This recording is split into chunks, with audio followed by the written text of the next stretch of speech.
ಹರೀಶ್ ಪೂಜೆ ಪ್ರಕರಣದಲ್ಲಿ ಅವರ ಬಂಧನಕ್ಕೆ ಕಾಂಗ್ರೆಸ್ ಒತ್ತಡ ಇರ್ತಾ ಇದೆ. ಆ ಕಾರಣದಿಂದ ಪೊಲೀಸರು ಆ ಪ್ರಯತ್ನ ಮಾಡ್ತಾ ಇದ್ದಾರೆ. ಒತ್ತಡ ಅಂದ್ರೆ ಏನು?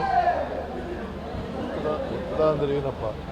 ಬಂಧಿಸಲೇಬೇಕು ಬಂಧಿಸಲಿಕ್ಕೆ ಕಾನೂನು ಪ್ರಕಾರ ಕಾನೂನು ಎಲ್ರಿಗೂ ಒಂದೇ ಅಲ್ವೇನ್ರಿ?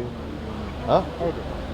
FIR is entered under section 353 whether it is bailable offence or non bailable offence.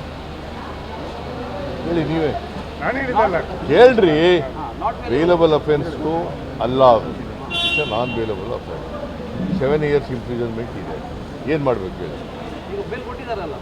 ಬಿಟ್ಬಿಡೋದ MLA ಅಂತ ಬಿಟ್ಬಿಡೋದ? ಸ್ಟೇಷನ್ ಬೇಲ್ ಕೊಟ್ಟಿದ್ದಾರಲ್ಲ. ಸ್ಟೇಷನ್ ಬೇಲ್ ಕೊಟ್ಟಿದ್ದಾರಲ್ಲ. ಸ್ಟೇಷನ್ ಬೇಲು ಎರಡು FIR ಇದ್ದಾವೆ. 2 ದಿನ ಗಲಾಟೆ ಮಾಡಿದ್ದಾರೆ ಪೊಲೀಸ್ನವ್ರಿಗೆ.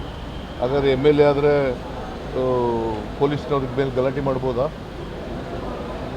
ಯಾರ ಪರವಾಗಿ ಗಲಾಟೆ ಮಾಡಿರೋದು ನೋಡಿ, ಹೇಳಿಯಪ್ಪ. ದಾವಣಗೆರೆ ಸರ್